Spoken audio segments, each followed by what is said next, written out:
Dr. Ashley Froese is a board certified primary care physician, and she left traditional medicine because she is out there doing healthcare different.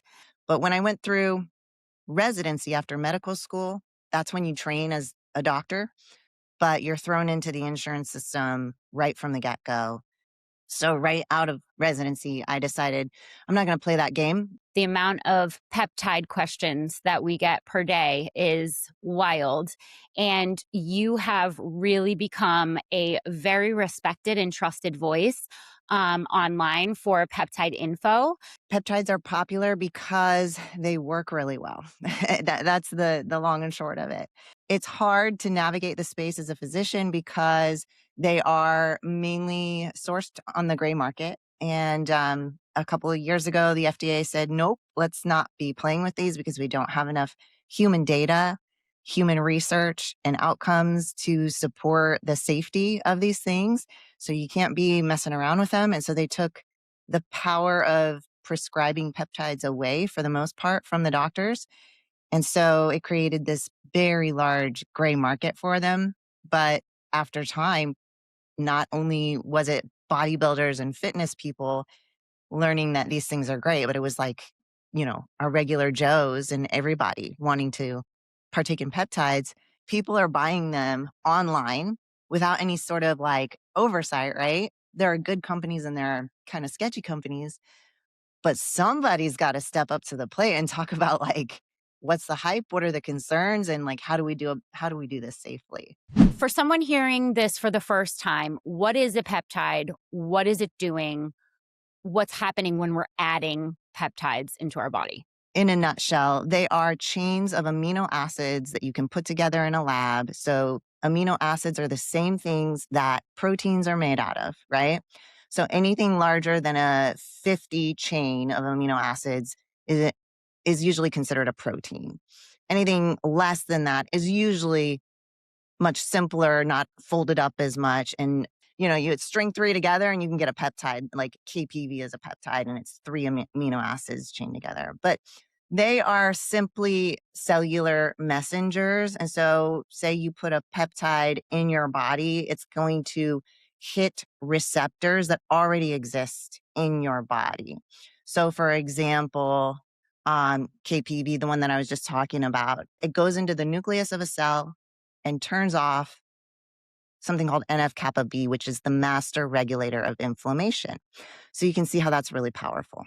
Is it fair to say that peptides are more of a manipulation of your body's current functioning?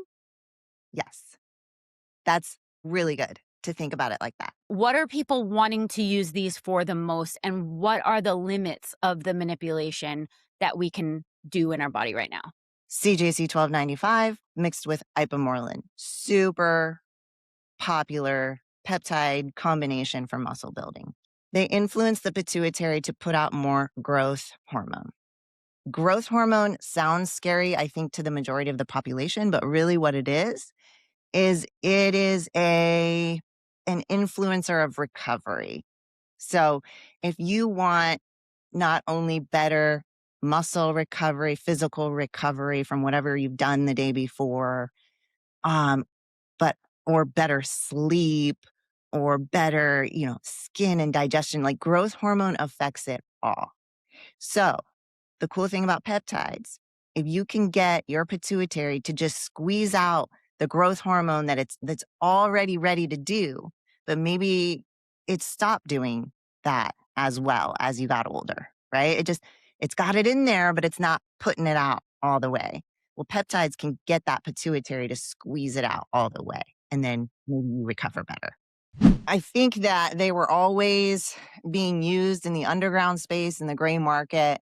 When they got banned, it just took the voice of authority away from it, and it turned it into a thing where doctors and people with any sort of like prescribing authority were like, "Oh, you better not do that. Like, you better be careful. I'm not even going to talk about that with you because I'm not allowed to." There are some pharmacies who will make compounds that are on the banned list. And people will, I'm sure you'll get comments on this podcast being like, I get peptides from a pharmacy. It's no problem. They're prescribable by my doctor. Okay, yes, there are pharmacies that will prescribe them, but they're operating under a very gray line. So basically, when the FDA pulled peptides from compounding pharmacies in 23, most of them went on this do not compound list for pharmacists. So do not purchase this chemical, you can't use it. Several of the really popular ones, like you're thinking of. There are also some peptides that are super popular that have patents on them. So they're prescribable, but only if you have something like HIV associated lipodystrophy. It's like, who has that? Like, I mean, some people do, but it's very rare. And so you can only get this one very popular peptide prescribed if you have that. At the same time, it's very interesting. Like, I just got a letter from one of my state licensing boards that said, do not be prescribing peptides right now that are on this list. You are at risk of losing your license if you do, especially if you're sourcing them as research chemicals. But doctors are doing it anyway. I can tell you that for sure. And so there are some doctors out there who are willing to prescribe peptides from pharmacies. They're not supposed to. The long and short of it is that they're not supposed to. Most people are getting their peptides from research companies online. Is that safe? Do you know what Uh, you're getting? so sometimes yes, sometimes no.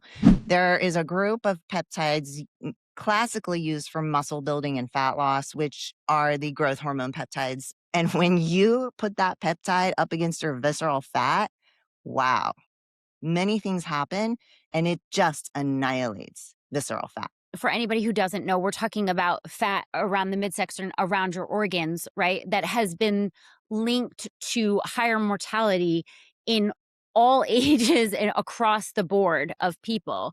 The higher your visceral fat, the less likely for longevity and quality of life is. So we're being able to directly affect that system. Yes. I take a lot of sermorelin, not every day. It wouldn't work as well if I took it every day, but I have issues sleeping and I have issues recovering and healing.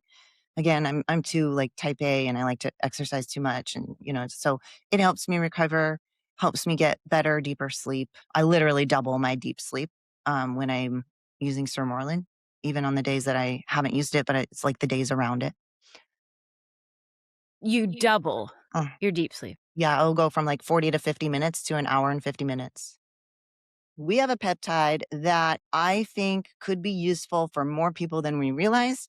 I've seen many, many people with chronic fatigue, many, many people with autoimmune disease symptoms of fatigue, joint pains, restlessness, anxiety be helped by stabilizing their mitochondria with that peptide. That's called SS31. There is another peptide that influences mitochondria called MOTS-C, very, very popular as like a increase your energy and endurance kind of thing, like a pre-workout peptide, if you will. I've seen many, many people recover from incredibly debilitating issues using MOTS-C. Then there's inflammation, BPC 157 and TB 500. They can help not necessarily with inflammation, but recovery. So it's basically helping the body put out signals to say, hey, I need some recovery over here. Come here. And then TB 500 helps the body know where to send those recovery cells. So that's why they're paired together as the Wolverine blend. And then there's GHK copper. GHK copper influences inflammation.